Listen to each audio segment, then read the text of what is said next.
All right. Looks like we've got some folks introducing yourselves. Great. Awesome. Good afternoon, everyone. My name is Megan McManus. I am the Farm to Institution Specialist with MSU Center for Regional Food Systems. And I'm going to be your host for today's very short webinar. You're joining us today for the final webinar of our series about the 2020 to 2021 10 cents evaluation report. And in this series, we cover key findings of the evaluation, including all the interesting and big takeaways from that really big, important year. I did want to do one last quick note for the meeting. Since this is such a short webinar, max 30 minutes, we'll be taking any questions at the very end, but please feel free to type them in the chat box as we go. I see some of you guys are introducing yourself in the chat. Awesome. We're so glad to see you guys here today.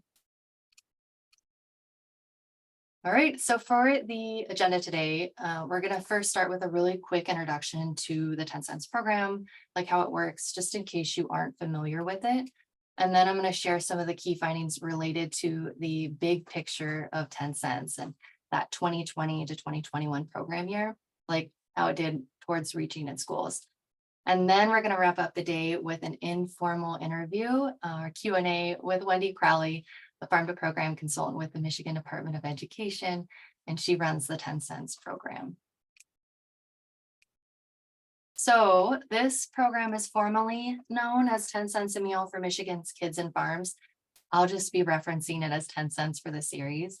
And it is a competitive state-funded grant, and it provides schools, early care and education sites or ECEs, and any other organization participating in any USDA child nutrition program with match funding up to 10 cents per meal to purchase and serve Michigan grown fruits, vegetables, and dried beans. It is implemented by the Michigan Department of Ed and all the fun administrative aspects of the program, like accepting grantees, distributing funds, managing paperwork. But there are 3 other partners that help with different program areas. And in short, Groundwork Center for Resilient Communities is the outreach and communications partner. Then there's us with the Center for Regional Food Systems. We are the evaluation partner. We make this report every year. But we also help with assistance with local food sourcing for grantees and farms and food suppliers. And then lastly, there is the Michigan Department of Ag and Rural Development. They're the key partner for agriculture, and they can help producers get connected to the resources they need to sell to grantees. And then I did want to note that this program is a matching grant, so it helps to double the investment in Michigan grown produce and beans. So our typical example is if a grantee is awarded a $5,000 grant, they have to commit to spending at least $10,000 towards local food purchases. So now we're going to start diving into the key findings related to the program. And we can follow and track progress of 10 cents through evaluation. And that is shaped by the 2 goals that the legislation sets for the program. The first is to improve the daily nutrition and eating habits for children through the school and childcare setting.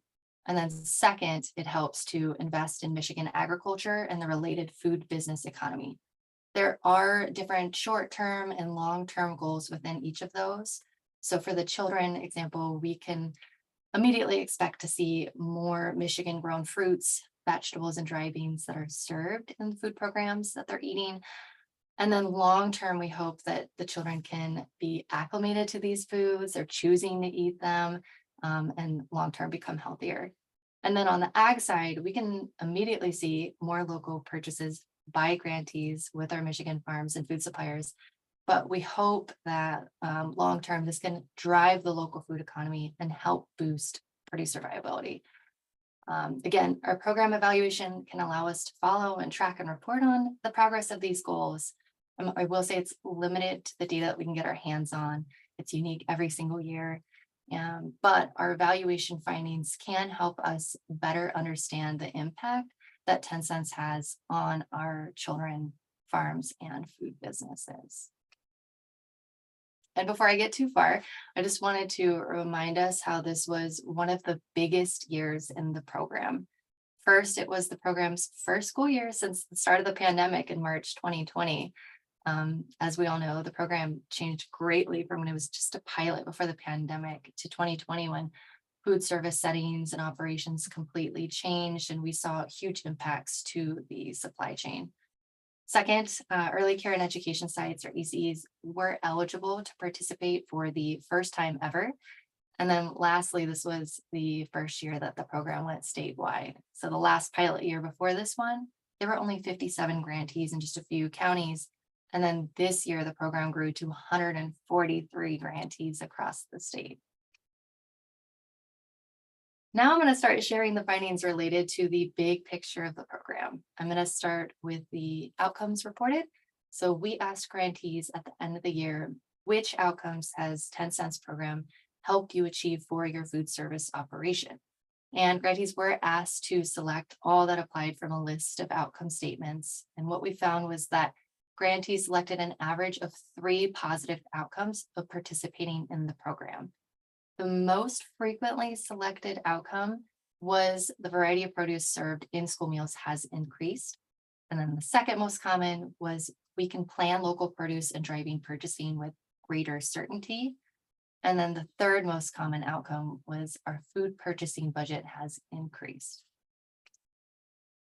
We also asked grantees about the reported impacts. So we asked, to what extent were the following impacts true for your food service operation since participating in 10 cents?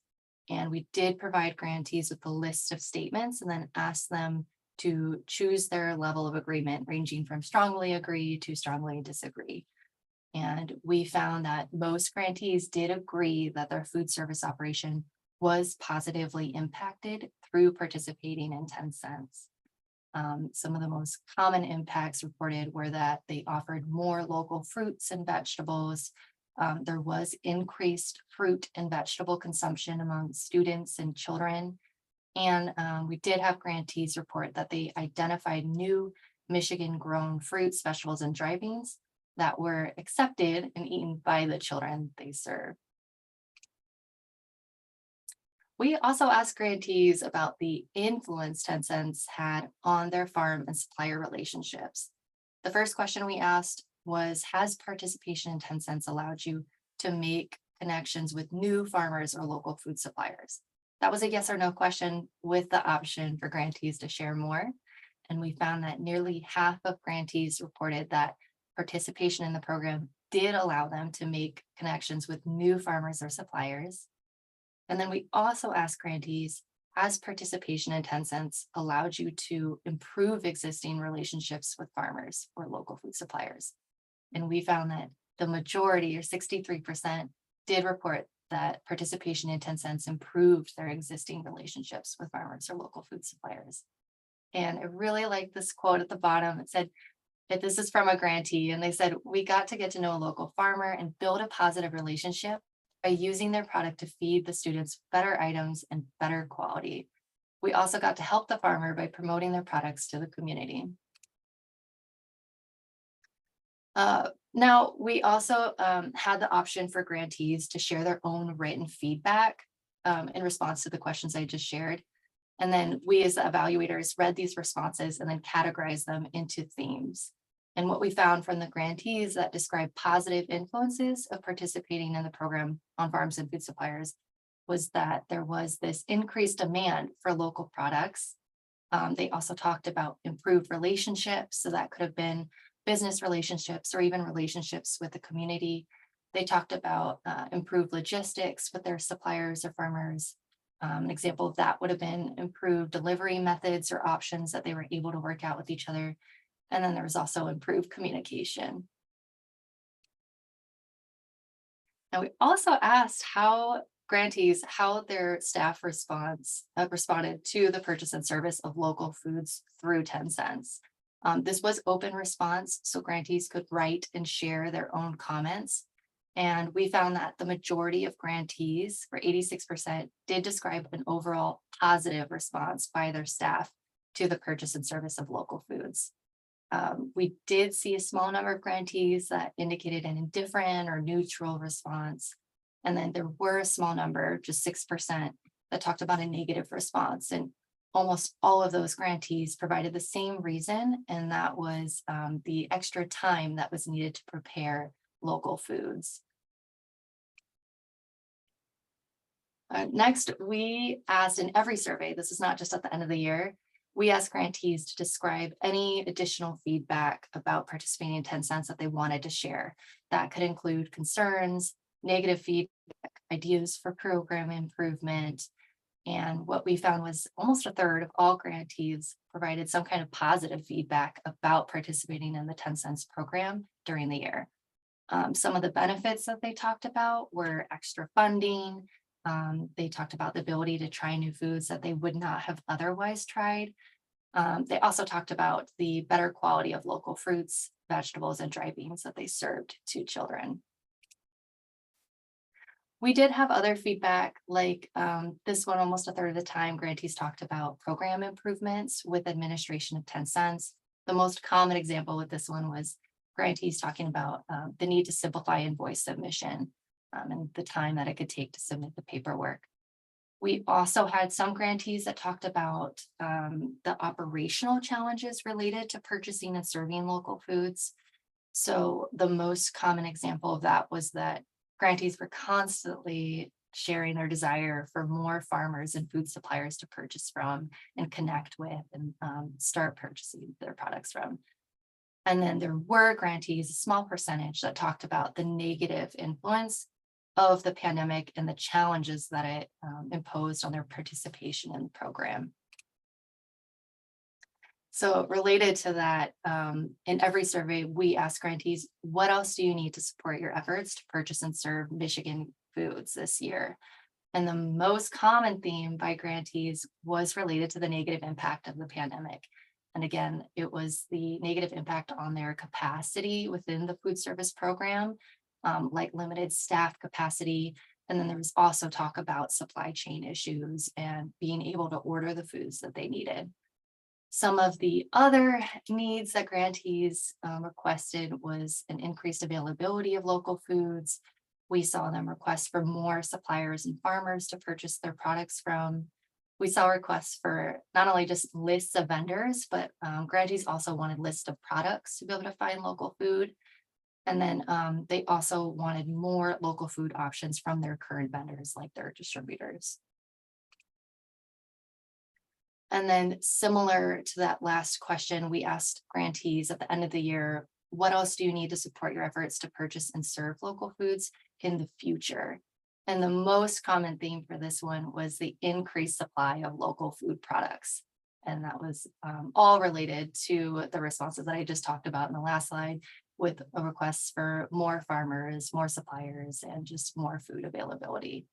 Some of the other commonly mentioned future needs was related to the need for more improved administrative processes, again, like improved paperwork and training. They talked about the negative impact on the pandemic and requests for assistance to help navigate that negative impact. There was some needs for increased 10 cents grant funding to be increased, or maybe even flexibility within the use of those funds. And then there was also a desire for more promotional and marketing materials. So as we wrap up today, I just wanted to summarize everything and provide a recap on what we've learned.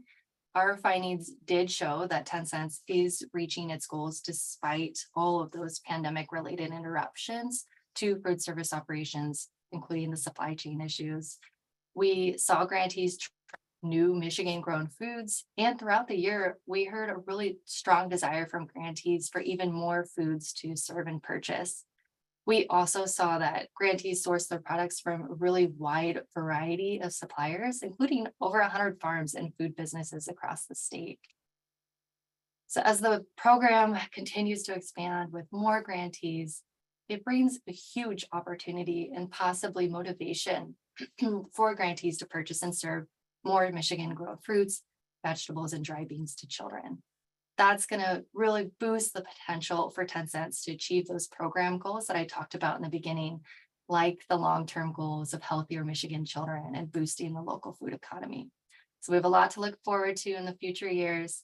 And that sort of brings me to the next section, where I get to introduce Wendy Crowley, who I'm sure many of you know already by now. She's the Farm to Program consultant at MDE. She runs the 10 cents a meal program. Hello, Wendy. Thank you so much for joining us today. Hello, Megan. Thanks for having me. Hi, everyone.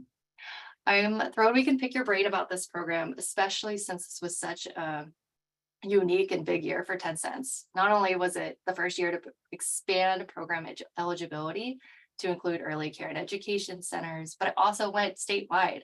So what were some of the ways that you saw the program impacted by all these changes?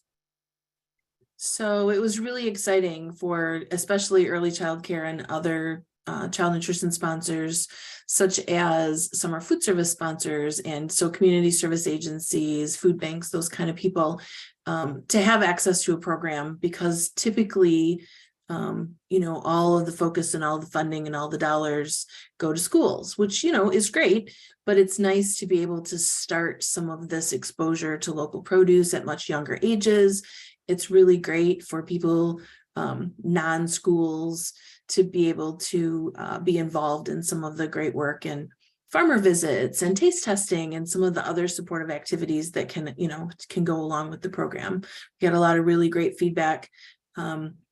Because of the coming out of the pandemic, we feel that we didn't have the early childcare and community service expansion that we could have, because there were so many other related struggles, right? Businesses that had closed during the pandemic and weren't yet open again, weren't yet at staffing capacity, and then followed right behind that were supply chain issues. So it was a smaller step than we wished for that expansion, but we were really successful in supporting what we were trying to do. Wonderful. Yeah, my next question was going to ask you about the pandemic. Were there any other effects that you saw that impacted 10 cents than what you just listed? So the biggest thing across all child nutrition programs, and probably all businesses everywhere, is the change in the way. So federal rules changed multiple times during the pandemic about the models in which we served kids, and all businesses, all child nutrition programs had to shift multiple times to accessing food. We did hear people who already had access and relationships with local suppliers had less issues with being able to, manage some of the supply chain issues during the pandemic, because they had a relationship with a local vendor or a local farm. So, there were some positive results to being able to more easily get or more easily negotiate a different volume of food, those kinds of things. But we had a lot of really big issues with agencies even being able to buy pre-portioned or small packaged or pre-packaged food, which was necessary for more than a year with the models that we were, feeding kids. It's huge. And increased costs. I guess I should have said that too. Everything cost so much more. So it was hard for all agencies to prepare and budget for that. I mean, all the more reason to have these 10 cents funds. Yeah. Exactly. So then I guess that kind of helps pivot to this question. What were some of the most positive impacts of the program that you saw that year? So we got really much more detailed and more informative evaluation data that year than we had in the past. And so a lot of those things that you just summarized, Megan, we really did use to make improvements to the program in following years, right? So that was a year that, I don't know, maybe because there were so many other external forces that were so frustrating to our grantees, they were more willing maybe to be upfront about both positive and negative feedback. And we really did use that to make some really significant changes to the way that the program's administered. We were able to get legislative changes that reduced the paperwork burden significantly and made the funds more flexible to use. That was really important. And we continue, your organization as our evaluation partner is so valuable because we continue to get really honest, real feedback from our grantees that helps us look forward. I love that. So do you have any hopes to change the program or improve for the future? And this could be short term or long term. It's whatever you choose, Wendy. So we have a few big goals. One of our biggest goals is to continue to connect farms, right? So a lot of your evaluation data revolves around, it's hard to find farms. It's hard to find farms that are able and prepared to sell to institutions like schools and childcare centers. There's a lot of fear of federal procurement rules and a lot of fear of, I can't buy enough of a product from a farm, or for a farm I can't provide enough, so we're enough product to to support a school. And so we continue to work on the whole system and supporting, making those connections. We have lots of partners who are doing work in that area. We have some funding to actually create a list of farms, which shockingly doesn't exist in the state of Michigan. And so, we're working on trying to have a list or a searchable database for someone who's looking to, to connect with a farm. But it takes a bit of time to get there. So that's one of our biggest dreams. I love that. For the sake of time, I'm going to pause real quick. We're going to open it up for questions with the audience in a sec. But I did want to note that that's a wrap for today's series. All of our webinar recordings are available online on our website. We did have to cancel a webinar that was last month. It was for What Foods for. So it's going to talk about all the different products that grantees purchased and tried that year. And then that's going to be available hopefully in the next few weeks through this website as well. And then I did want to quickly plug our upcoming Cultivate Michigan Marketplace events. For those of you who are in Michigan, these are free networking events. They're great for 10 cents grantees, and they're to help you network and get connected with farmers and local food businesses. We have 3 left. There's one in Alpena, Ann Arbor, and Flint. Registration is still open for those, but even if you miss the deadline, we will accept walk-ins, and they are free to attend. They're a lot of fun. We'd love to see you guys there. Here's our contact information. If you have any questions about the evaluation report, or you need assistance with local food sourcing, feel free to reach out to myself or Colleen Matz. And then here's Wendy Crowley's contact information. And then with that, I'm going to go ahead and open it up for questions. If anyone has any questions about the valuation or any thoughts for Wendy while we have her, welcome any question. And you can type it in the chat, or feel free to unmute yourself.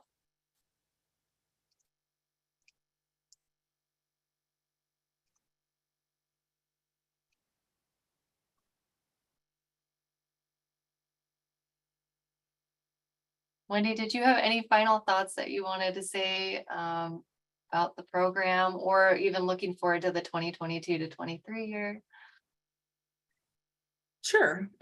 So, we've had some technical barriers with getting our application moving this year, but it's really been encouraging to be out in the field and to be able to talk to grantees, and our marketplaces that you mentioned are really great. I have a really good opportunity to talk individually with grantees, and that's pretty exciting. So we're hoping to see some, exponential growth this year. Our legislature has doubled our budget again for this current year, and we anticipate, even if it stays level going forward, that's, a really great amount of money for us to continue to promote the work that we're doing.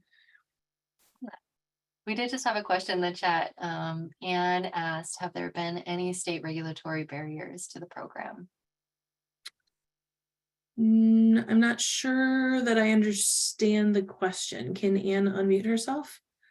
You mean like farm regulations or school regulations? Yeah, like in the farm to school, just the food program, did anybody just have difficulties because it was different than preparing produce for a retail situation? Or I was just curious. Not that I'm aware of. So this is state legislated money, and it gets paid through the State School Aid Act. And so it's really just bonus funding that supports nutrition and kids. Our grantees are expected to operate their federal child nutrition programs completely using all of the federal rules. So all of the meal pattern and food preparation and all of those rules are still in effect. We don't impact the federal meal programs at all. This is just, you know, an incentive dollars that are on top of that. So would you say it's not really, it's increasing the variation, but it's not really changing like the process of shopping? Does that make sense?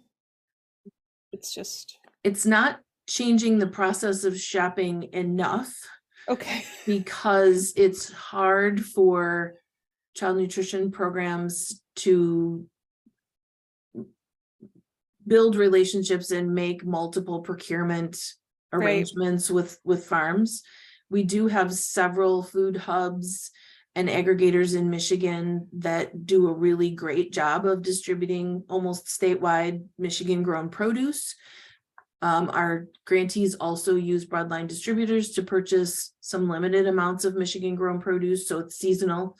Michigan is fortunate to have lots and lots and lots of, you know, food during the summer and fall months that are available. So even through a large distributor, schools and childcare centers can get some Michigan produce, but we also allow a small childcare center, for example, can buy food at the farmer's market or through a community supported agriculture box that also counts, and things they grow in their own school gardens all count. And so there's a really big range of how it's affected purchasing. And that's one of our biggest barriers, like I said, is connecting the farms or vendors to the institutions. Right. We continue to try, like, as a system to build that support. Awesome. Thank you. Sure. Yeah, I love that question. And that's something that we're definitely like hoping to see more impact in future years as the program grows and drives suppliers to aggregate more local foods, make it easier for grantees.